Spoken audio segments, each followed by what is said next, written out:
Welcome to another episode of Well and Worthy Life. I'm so glad you guys are back with me today. And I have a special guest for you, Sarah Brackmann. Sarah came to our Balance Inner Circle group in February and did a breathwork session with us. And everybody walked away from there feeling so relaxed and just at peace. And it was really amazing. So Sarah is a trauma-informed breathwork practitioner. Okay, that's a big thing to say. But really what she does is she is people to heal through their own breath work. And I love this. So Sarah, thank you so much for joining me today on the podcast. Thank you so much for having me. So breath work. Tell us a little bit about what a trauma-informed breathwork practitioner does.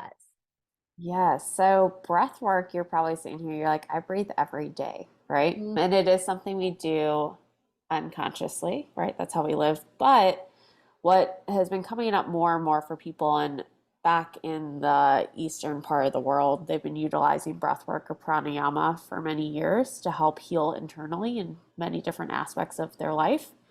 And so it's becoming more readily available in the Western hemisphere now. But breath work itself really is teaching your body to consciously breathe so you can shift and alter your physical, mental, and emotional state. So, looking at that in kind of a little bit more broader aspect, there's a lot of different levels to it. So you can change your speed of your breath pattern. There's different breath patterns and different ways you can breathe, whether that's through the nose, through the mouth. Maybe you pulse breathe, so you breathe in a couple times through the mouth or nose. And from these different things, you start to shift and alter. Maybe your heart rate elevates. Maybe you start to notice just more of a sense of calm and grounding. And just through these different modalities and having somebody guide you through it, you can shift and actually see sustainable change and work through different patterns within your own body and create new ones.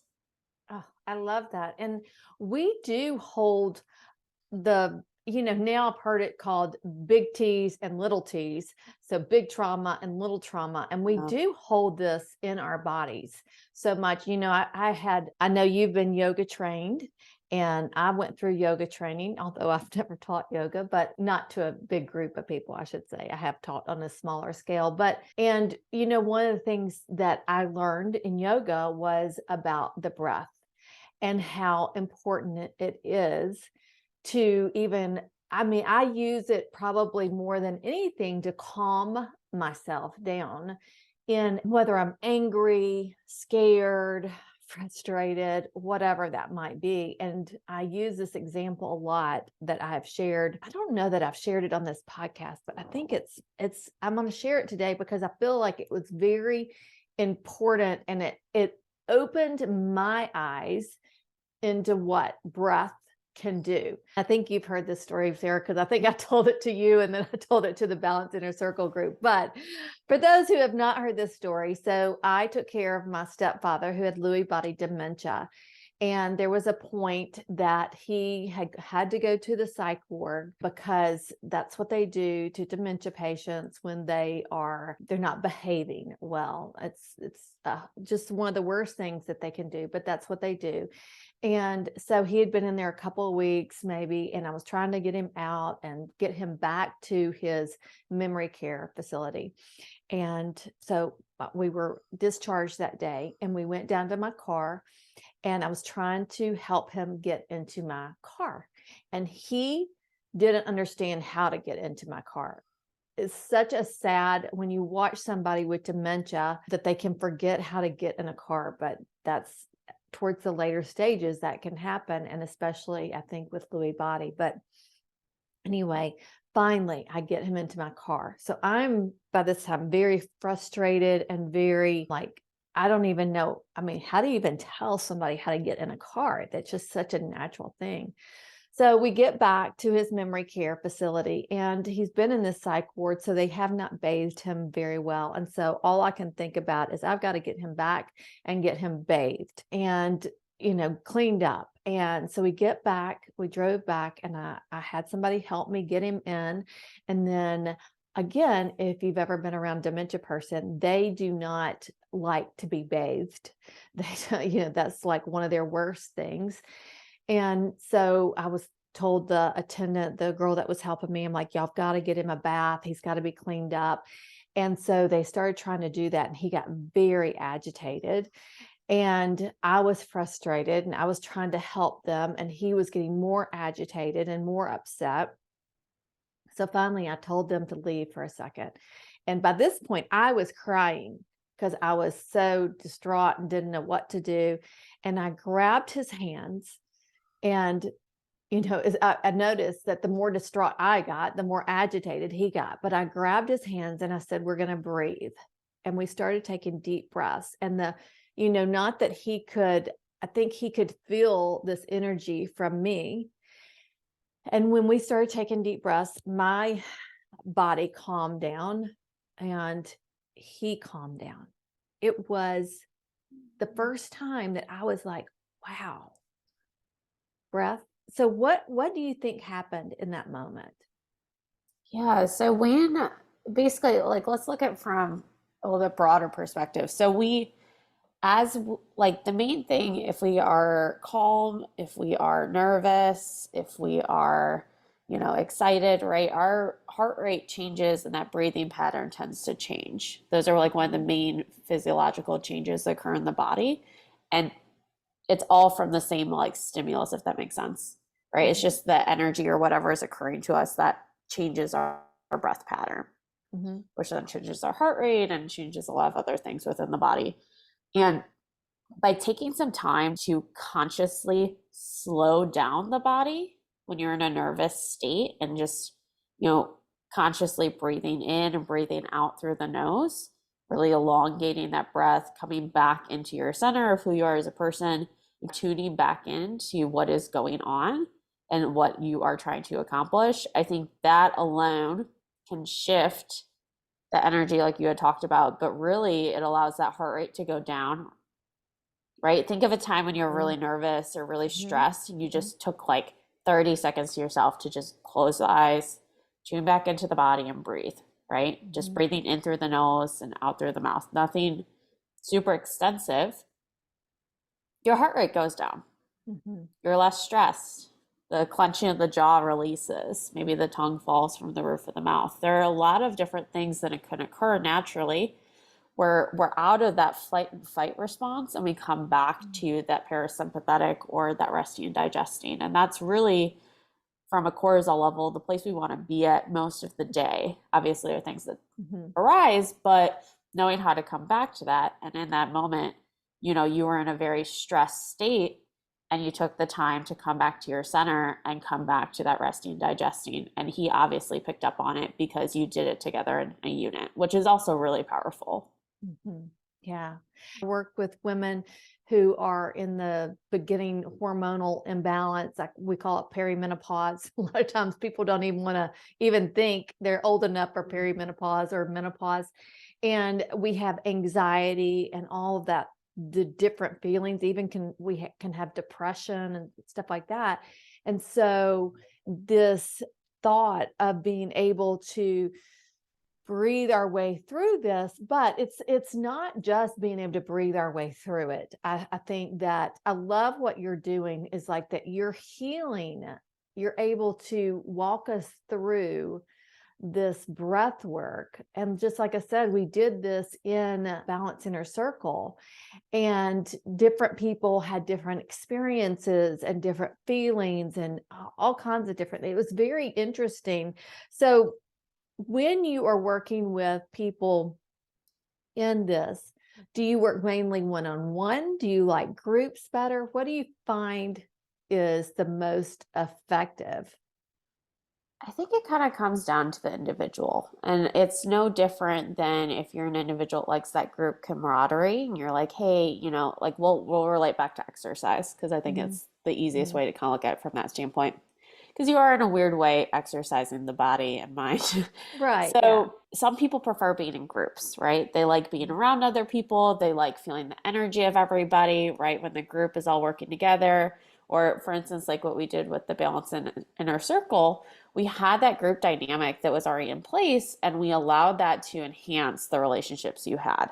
Mm-hmm. So it's a super powerful thing to do in a group. There are other individuals that maybe want to go in on a one-on-one session because they prefer to have kind of that more quicker change, in the sense that they can do that change one-on-one and then take some time to integrate past it and then come back when they need another.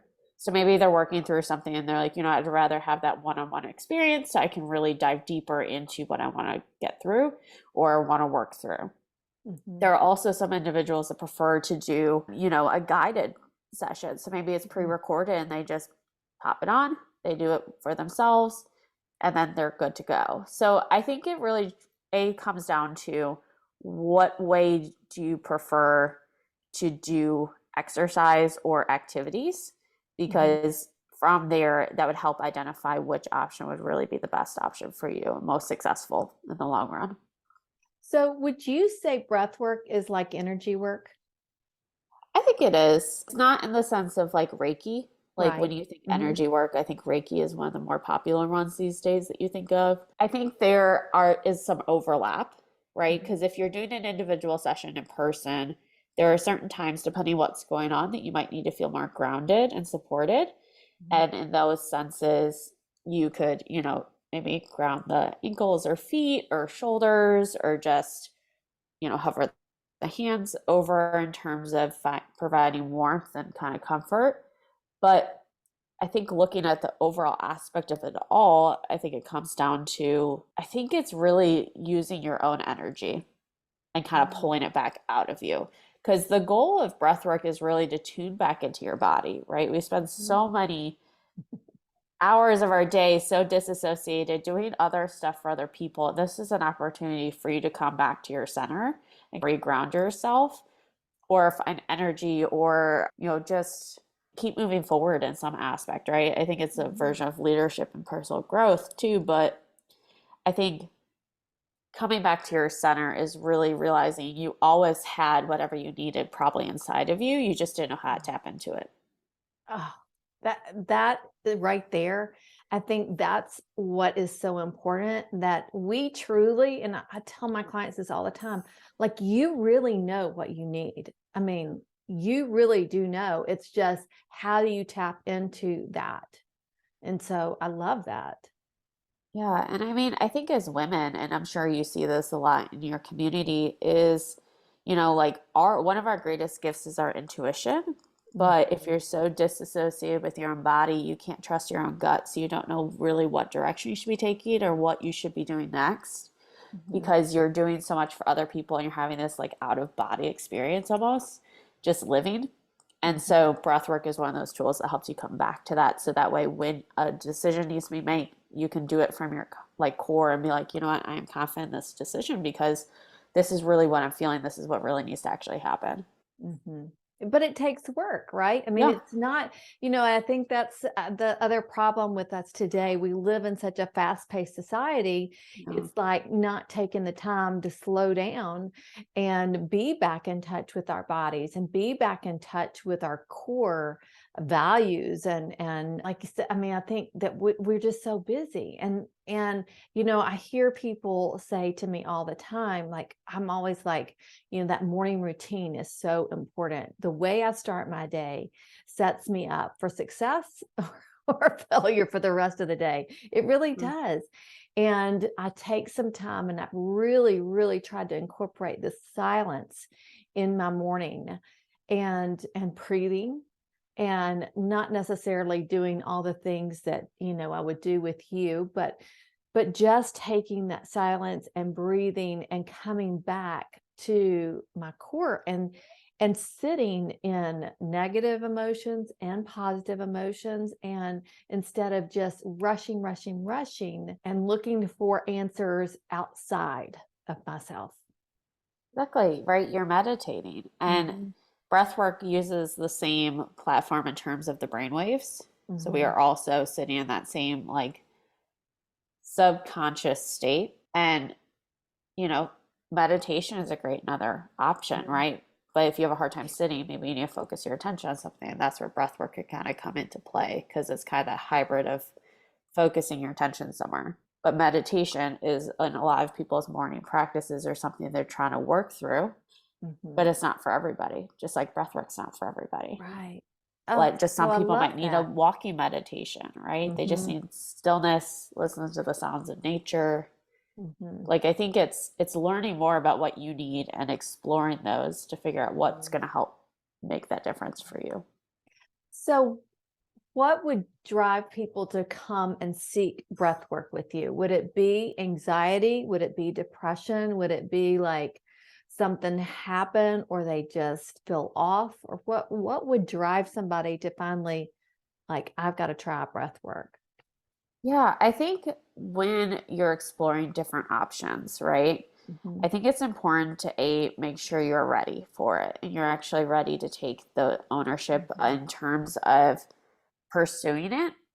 Because I think like there are some people that will hear like, oh, I like they're hearing this conversation and they're gonna be like, that's a hell yes. Like, no ifs, ands, or buts. Like, I want to do breath work. And then there's gonna be other people that are like, I should be doing breath work. But the should people, right?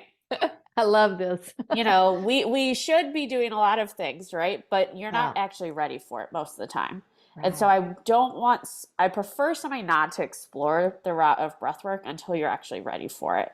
Because, I mean, you could be laughing, you could be crying in a session. It can bring up a lot of old things that you start like dug deep within your body and thought you were over, right? Because Mm. you're becoming so in tune back within your body that if you're storing something, say like for me, I store stress a lot of times in my shoulders. And after a Mhm. breathwork session, like I can feel my shoulders drop down, my chest is expanded again. And I think it's important to make sure you're ready for that because it's no different than being like, oh, I don't want to refer it to therapy because I still think there are two completely different entities. But, there are a lot of people like, oh, I should go to therapy. Mhm. But is therapy effective unless you're willing to put in the work? That's I think right. that's where the difference comes is there are some people that this is an absolute hell yes. I'm sorry if we're not supposed to Yeah. swear, that's a probably should. And It's then all there are good. You some can do you. and then there are some people that this is that like, I should be doing it, right? Everyone else is doing it. I should be doing it. But if Mhm. you are in that should group, I want you to think hard and say, if work and other things come up past the session, am I willing to work through it? Mm. Because I think that's the differentiating factor when it comes to this of like, unless you're going to do the integration work on the back end, this may not be the right opportunity for you right now. I think it's a great thing for everyone, but I think it's all about a timing thing as well. Mm.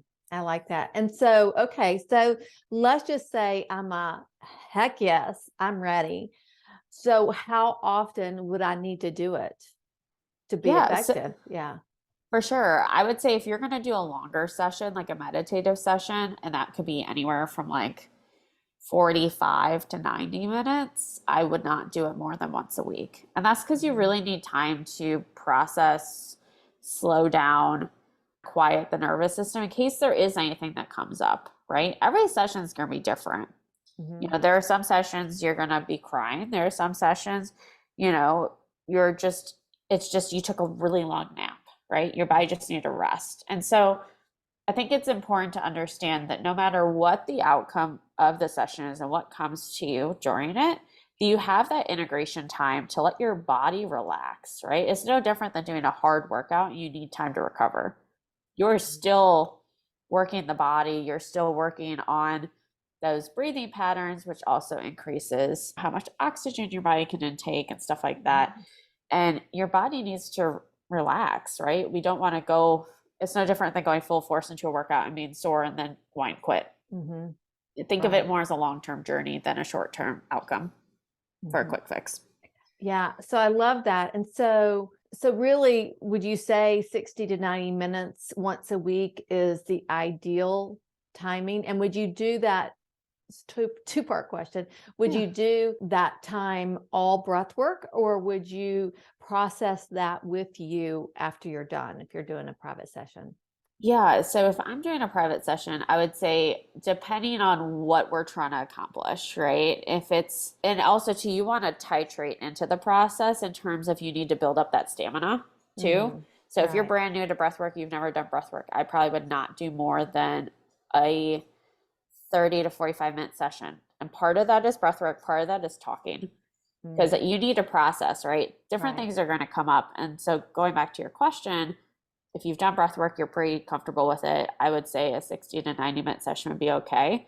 But I would always give time on the front end and always give time on the back end to talk, journal, work through different things. Because if you don't take that integration time, it's almost like, I don't want to say wasted time, but Mhm. you're going to be very confused in the process because as things come up, you don't know what that means. You don't know what to do with that information. And so Mhm. having somebody guide you during that type of situation is going to be super important. Yeah. So, how do people work with you? Do they work with you one on one? Do they work with you in group sessions? How do people work with you?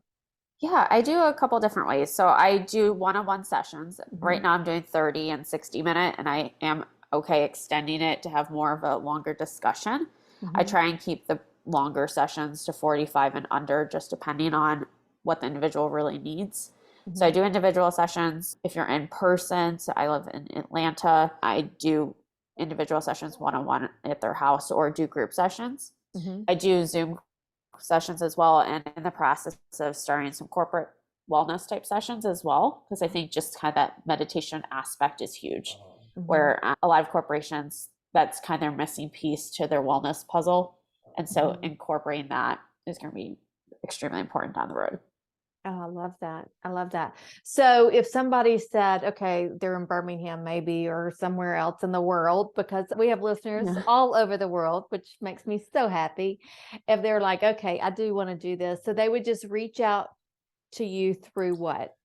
Through Instagram. So Instagram's Okay. the easiest way. There's a link tree on there. And so that way they can just book a discovery call session. We can make sure it's the right fit for you. Mhm. And so my Instagram is Sarah, Sarah period Brackmann. It's Brackmann with two N's at the end. And that's probably the easiest way. And then from there, you can get on my email list and you can kind of stay up to date with everything else I do. Oh, I love that so much. So, okay, anything else that I missed about that you feel like that's really important about breath work? I think it really just, if you're in a place in life where maybe you need just a little bit more energy, maybe, you're stressed and you're looking for healthy alternatives that may not take a ton of time within your day, breathwork could be that option for you. And so I just encourage you, if that was a hell yes for you, or maybe I should be doing it, but you're willing to put in the work, this Mhm. might be a great opportunity for you to explore and just make sure you find somebody that is trauma informed in case anything should come up from our past. You just want to make sure they're not re-triggering you and they're guiding you appropriately through that process. Oh, I think that's really important, right? So, how would they find somebody if they decide they just don't work? Is there like a website they would go to look for trauma informed breath? Yeah. So the organization I got certified through was Pause Breathwork. And so there's a couple hundred of us out there right now, and it's only growing in terms that are trauma informed breathwork facilitators. Mhm. And so I would just make sure that, if it's not Pause or if it's another organization, that they are actually skilled and have practiced different ways to help you get out of different situations and feel safe and grounded in that process. Mm. I think that's so important to feel safe and grounded because I think that, and I do think just what you said to make sure that, if you do choose somebody different than Sarah, but you should talk to Sarah first, but that you make sure that they have been certified because I can imagine that if somebody is not trained properly, then you could end up in a lot worse place. Yeah, and you just want to feel supported at the Yeah. end of the day. Yeah. Yeah. Well, Sarah, thank you so much for sharing with us. And I thank you again for coming to speak to my Balance Inner Circle group and doing the breathwork session.